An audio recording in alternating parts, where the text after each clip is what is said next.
자, 이번 시간은 지난 시간에 이어서 테마 78이 되는데, 경매가 신청됐을 때 경매가 진행되는 절차, 즉 경매가 진행되는 과정을 보도록 하겠습니다. 경매가 진행되는 과정은 이제 채무자가 채무를 변제하려니까 채권자가 법원에다가 채무자가 빚 안 갚아요. 그러니까 채무자의 부동산을 팔아서 돈 저한테 주도록 해주세요라고 법원에다가 경매를 신청하는 것에서 출발합니다. 경매를 신청한 법원에서는 채무자의 부동산을 강제로 매각하죠. 강제로 매각해서 낙찰이 나오면 낙찰자가 매수인인데 매수인이 매각 대금을 다 완납하면 그때서야 매수인은 매각에 걸린 소유권을 취득하게 되고, 그러면 이제 낙찰자가 완납한 이 대금을 채권자에게도 주고 이 경매 들어온 부동산의 다른 일반 채권자에게도 완납된 대금을 배당을 하겠죠. 이런 내용이 바로 경매 진행 과정이 되는데, 이같이 경매 신청부터 낙찰자인 매수인이 대금을 완납하고 소유권을 취득할 때까지 이런 과정을 경매 진행 과정이라고 하는데, 이를 설명을 드리도록 하겠습니다. 그럼 1번부터 볼게요. 채권자의 경매 신청부터 보도록 하겠습니다.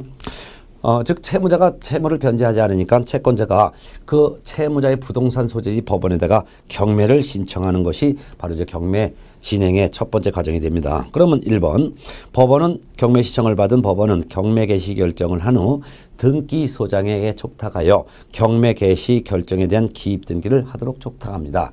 이에 따라서 경매 신청을 받은 법원은 경매 받아주겠다는 결정을 하고 이 부동산 경매 들어왔다는 사실을 등기부에 등기하라라고 등기소장에게 촉탁을 합니다.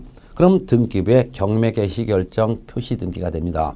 만일 물권자가 경매 신청했다면 그 채무자의 부동산 등기부 갑구에 임의 경매 이렇게 표시 등기가 될 것이고, 만일 일반 채권자가 경매 신청했다면 그 채무자의 경매 들어온 부동산 등기부 갑구에 강제 경매 개시 결정 등기 이렇게 표시가 되겠죠.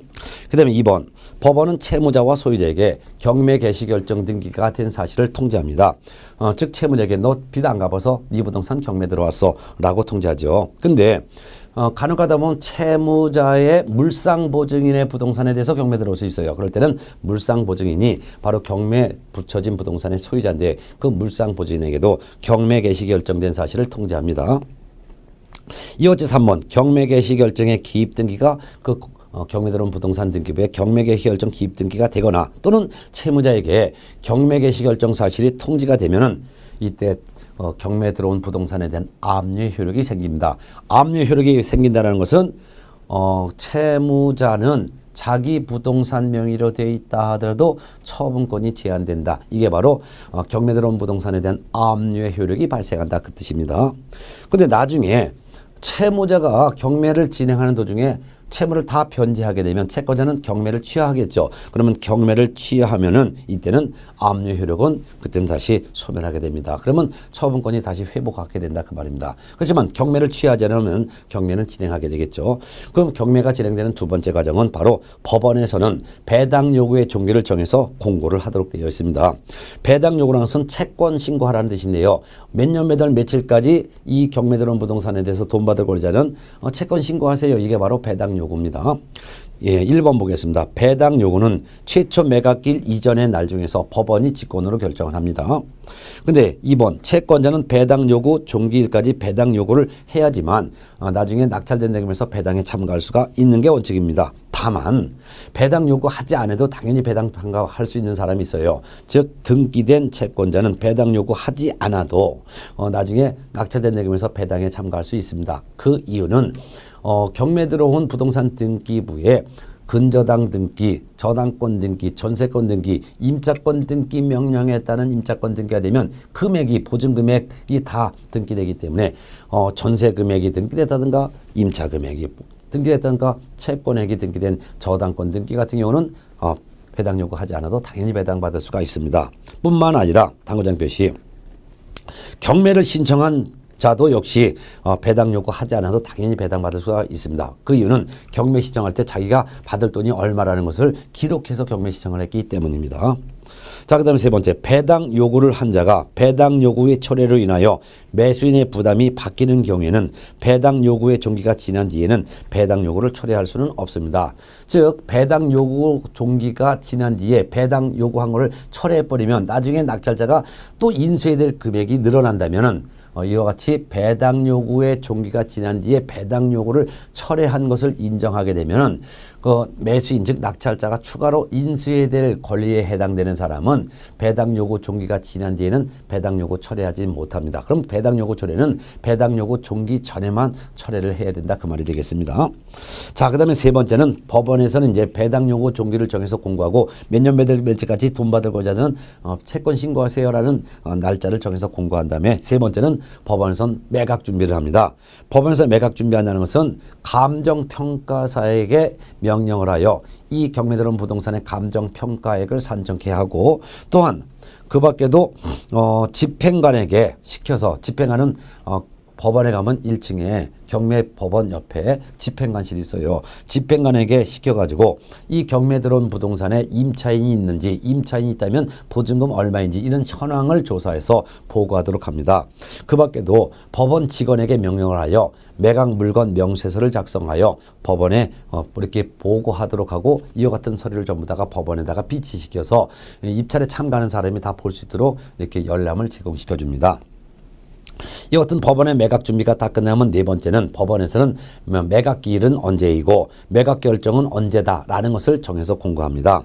특히 1번 최초 매각 기일은 매각 기일을 공고하고 나서 14일 이후로 첫 매각 기일이 정해집니다. 그래서 오늘 이 경매 물건 팝니다라고 하고서 파는 날짜를 내리다라고 한다면 입찰 참가자들은 하루 만에 입찰 준비를 못 하잖아요. 그래서 첫 매각 기일은 매각 공고를 하고 최소한 14일 이후에 첫 기일이 정해진다 그 말입니다.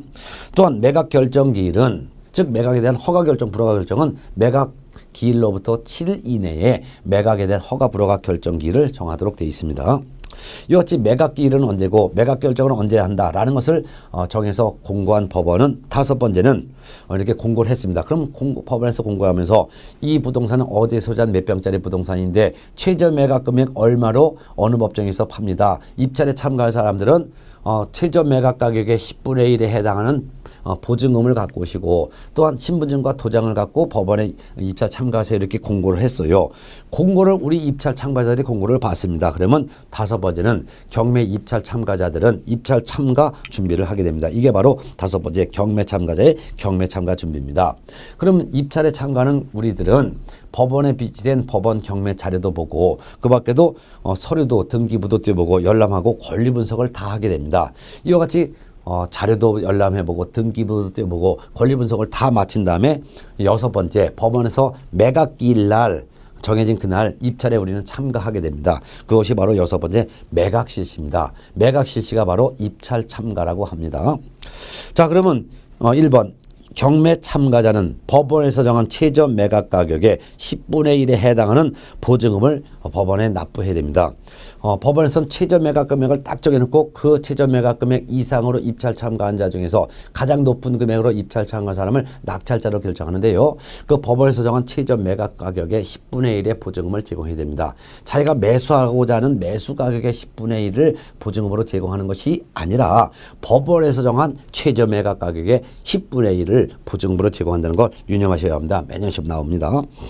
또한 집행관은 이제 입찰이 됐어요. 그리고 입찰은 보통 10시 반에서 11시 반까지 1시간 동안 입찰합니다. 그리고 한 10분 쉬었다가 개찰을 합니다.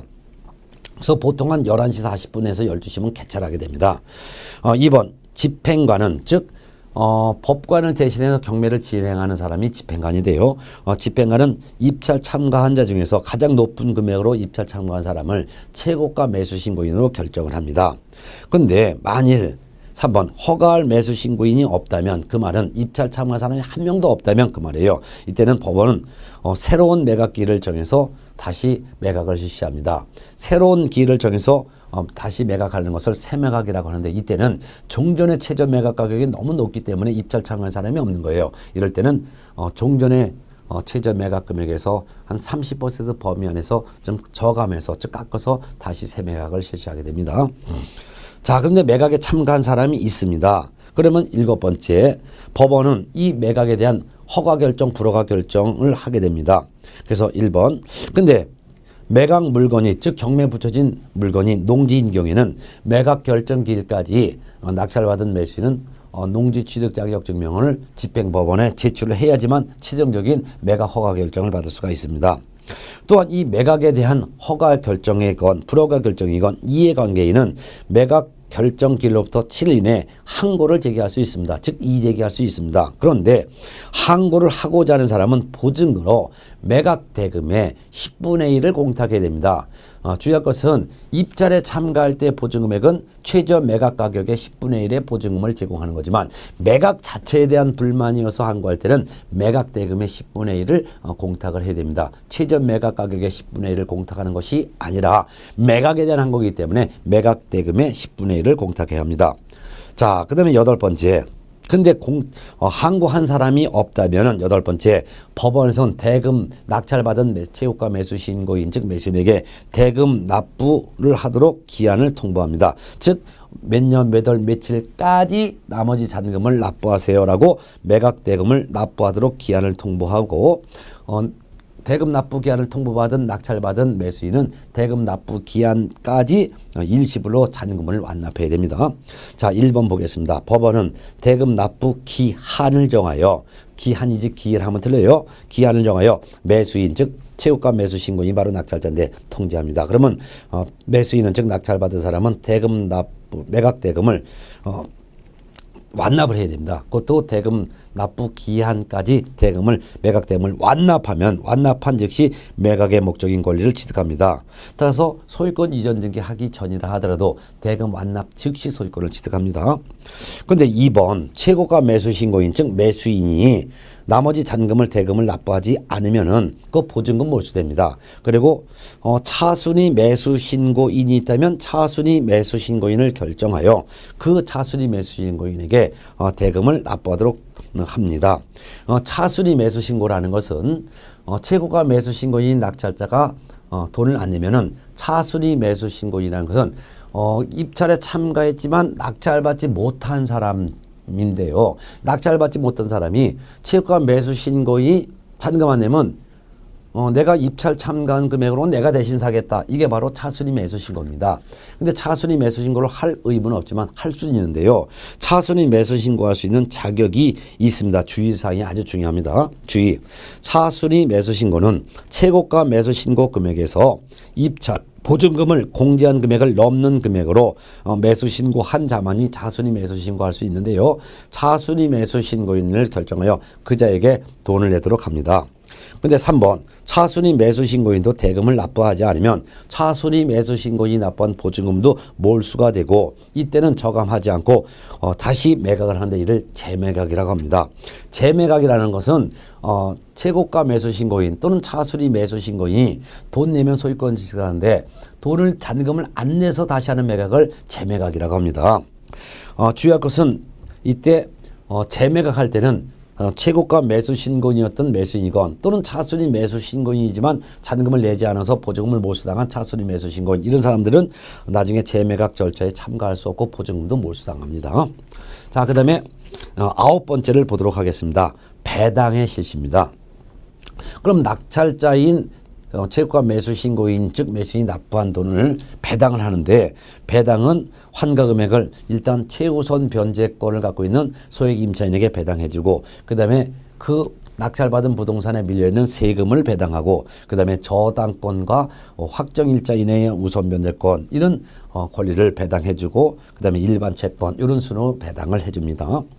그 다음에 이제 10번째는 인도명령입니다. 인도명령이라서는 낙찰받은 부동산에 지금 살고 있는 점유자가 그 낙찰자인 경락일에 대항할 수 없는데도 불구하고 집을 비워주지 않았을 때 강제로 끄집어내달라고 신청을 하는 것을 인도명령이라고 합니다. 자, 인도명령 보겠습니다. 1번 매수인에게 대항할 수 없는 점유자가 매수인에게 대항할 수 없는 점유자라는 것은 무조건 소멸되는 말소 기준 권리보다 이후에 설정된 점유자를 말합니다. 이런 사람이 인도를 거부할 경우에는 매수인은 대금 납부 후 6월 이내에 법원에 인도 명령 신청을 할 수가 있습니다. 2번 매수인에게 대항할 수 있는 자는 인도 명령의 대상이 되지 못합니다. 예를 들면은 유치권자 같은 경우는 자기 공사 대금을 다 변제받을 때까지는 목적물의 인도를 거절할 수 있으므로 유치권자는 인도 명령의 대상이 되지 못한다 그 말이 되겠습니다. 또한 3번 매수인은 인도 명령 시기를 놓쳤다면 이때는 정식 소송을 하는데 이를 명도 소송이라고 합니다.